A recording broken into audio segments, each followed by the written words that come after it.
A Revolução dos Bichos, capítulo 4. No fim do verão, as notícias sobre o que acontecerá na fazenda dos animais tinham se espalhado por metade do contato. Todos os dias, Shaw e Napoleão despachavam bandos e pombos com a instrução de se misturarem aos animais das fazendas vizinhas, contarem a história da Revolução e ensinarem a eles a música Animais da Inglaterra. O Sr. Jones passara a maior parte desse período na taberna Leão Ruivo, em River, reclamando para que quisesse ouvir sobre a injustiça monstruosa que havia sofrido ao ser expulso de sua propriedade por seu bando de bichos inúteis. Outros fazendeiros se solidarizavam em um primeiro momento, mas o início não lhe deram muita ajuda. E, em seu íntimo, cada um secretamente perguntava se não poderia, de algum modo, tirar vantagem do infortúnio de Jones. Foi uma sorte que os donos da terra vizinha, da fazenda vizinha, da fazenda dos animais, estivessem permanecendo brigados.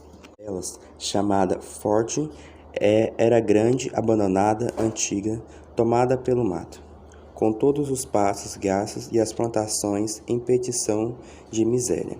O dono, Sr. Pigson, era um cavaleiro, de modos afáveis, que passava a maior parte do tempo pescando ou caçando. Conforme a estação, outra propriedade, que se chamava Picture, era menor e bem mais curtida. O proprietário do Sr. Fox, um homem bruto e astuto, vivia envolvendo em processo com fama e sempre de sair bem em negociações difíceis. Esses dois se detestavam, tanto que era difícil concordarem sobre alguma coisa, mesmo quando na defesa dos proprietários dos próprios interesses. Apesar disso, ambos ficaram igualmente assustados com a rebelião da fazenda dos animais, e muito ansiosos para impedir que seus próprios bichos soubessem dela. No começo, deram risada, fingindo de desprezo pela ideia de animais gerenciarem sozinhos uma fazenda. A coisa toda estaria terminada em 15 dias. A apostaria dizia que os bichos da fazenda solar insistiam em chamá-la de fazenda solar. Não deram o nome, Fazenda dos Animais. Brigavam constantemente e caminhavam depressa para a morte por falta de comida. Quando o tempo passou e os animais evidentemente não morreram de fome, Frederick e Pickford mudaram o discurso e começaram a falar sobre a crueldade terrível que agora florescia na fazenda dos animais. Diziam que os bichos de lá praticavam canibalismo, torturavam-se uns aos outros com ferramenta em brasa e compartilhavam as fêmeas. Entre resultado de rebelar-se contra as leis da natureza, dizia Frederick e Picton. No entanto, essas histórias nunca foram levadas totalmente a sério.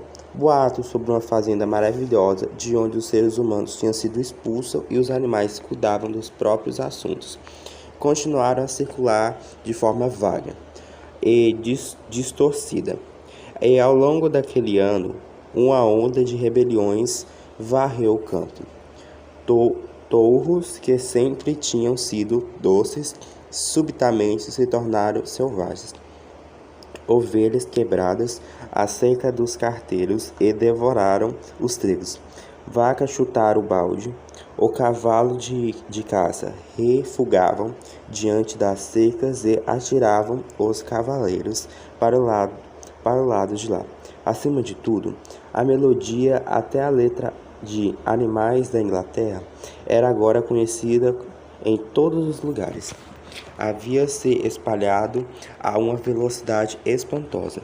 Os seres humanos não continuam a raiva quando ouviam uma canção.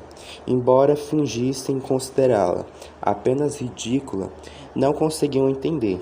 Diziam, como até mesmo um bicho que dignava a cantar uma bobagem tão desprezível, Qualquer animal fragado cantando aquela música era açoitado na mesma hora. Mesmo assim, ela era irreprimível.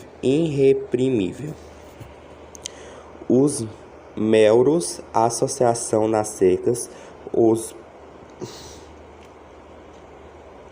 pombos arrulhavam nos almos. Ela penetrava no estrondo dos martelos da ferrara e na melodia dos sinos das igrejas, e quando os seres humanos a ouviam, tremiam em segredo, percebendo na letra e profecia na sua futura desgraça. No início de outubro, quando o milho estava cortado e ensacado, e parte dele até debulhado em uma revoada de pombos, se aproximou rodopiando e passou no pátio da fazenda dos animais, na mais selvagem agitação. Jones e todos os homens dele, com mais meia dúzia,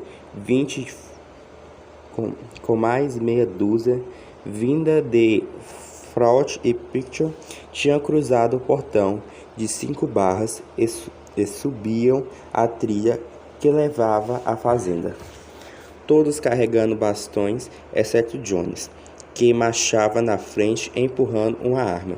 Obviamente, eles tentariam retomar a fazenda.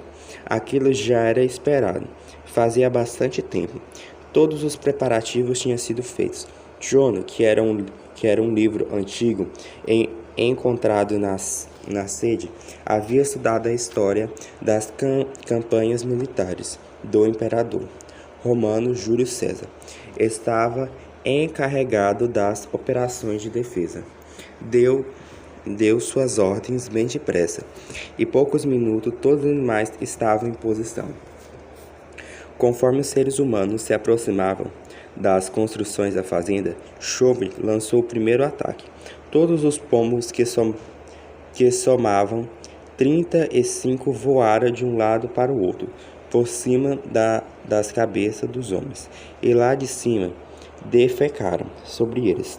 Enquanto os homens lidavam com aquilo, os gansos, que até então estavam escondidos atrás da sebe, chegaram correndo e começaram a bicar violentamente as panturrilhas humanas. Aquilo, porém, era apenas uma pequena manobra para provocá-los e criar um ponto de confusão. E o homem facilmente os afastara com os bastões. Chauvel lançou então a segunda frente de ataque.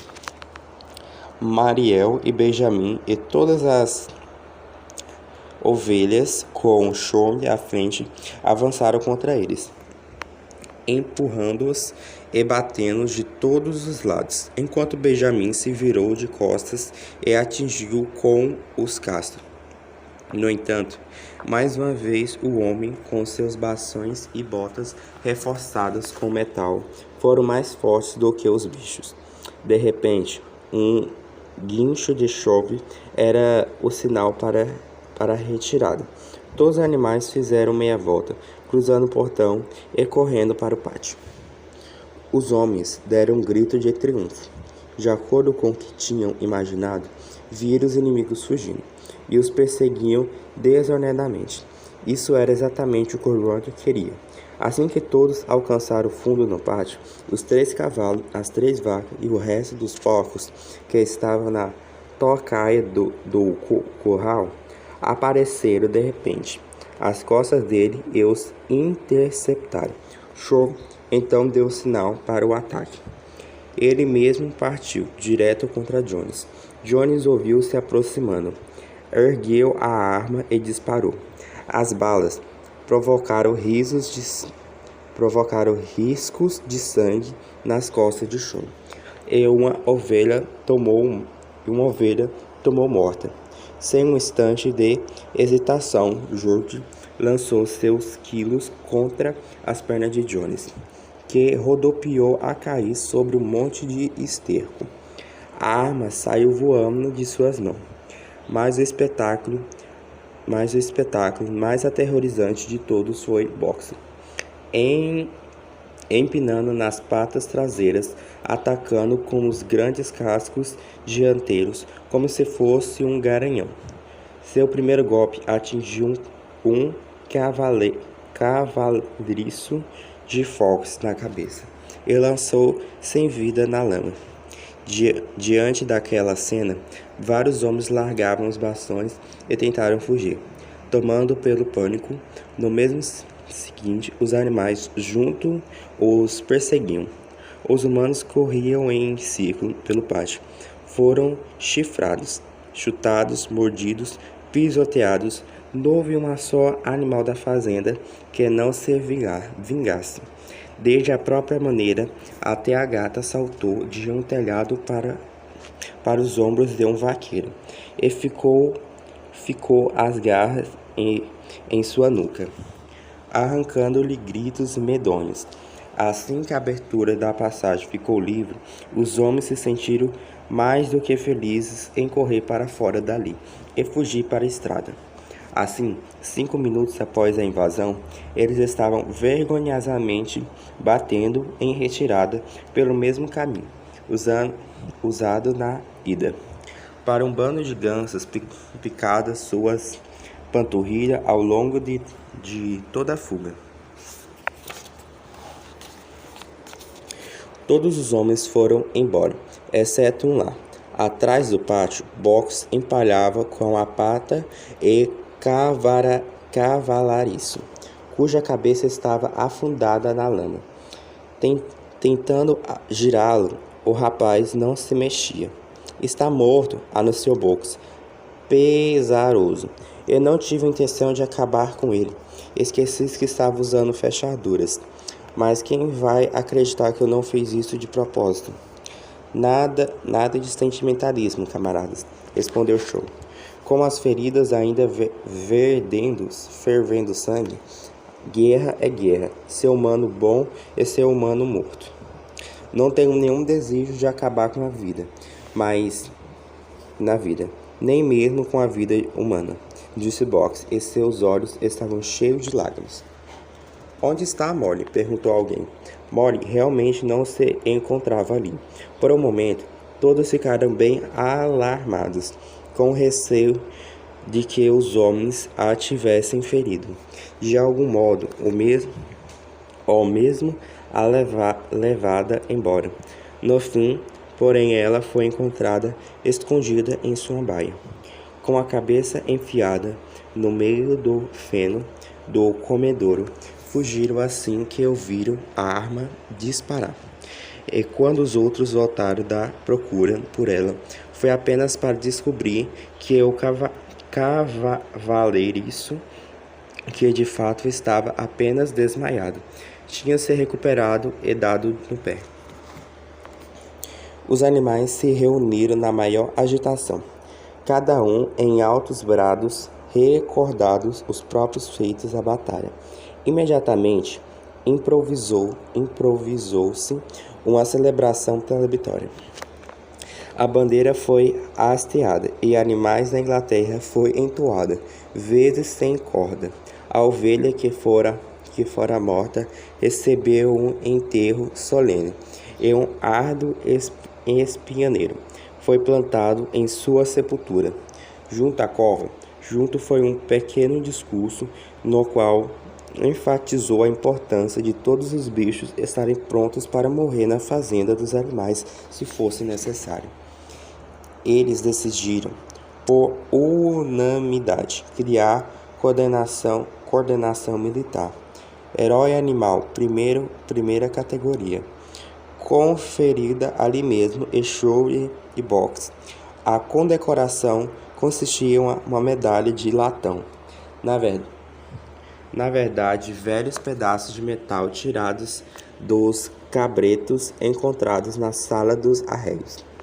A ser usada nos domingos e feriados, foi instruída também a herói animal, segunda categoria, conferida pontualmente à ovelha morta. Houve muito debate quanto ao nome que a batalha deveria receber. No fim, foi chamada de Batalha do Estábulo, por ter sido lá que a emboscada havia ocorrido.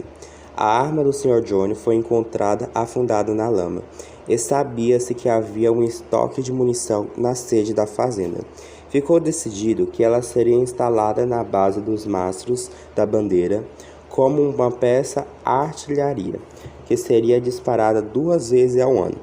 Uma em 12 de outubro, aniversário da Batalha do Estábulo, e outra no solstício de verão, aniversário da Revolução.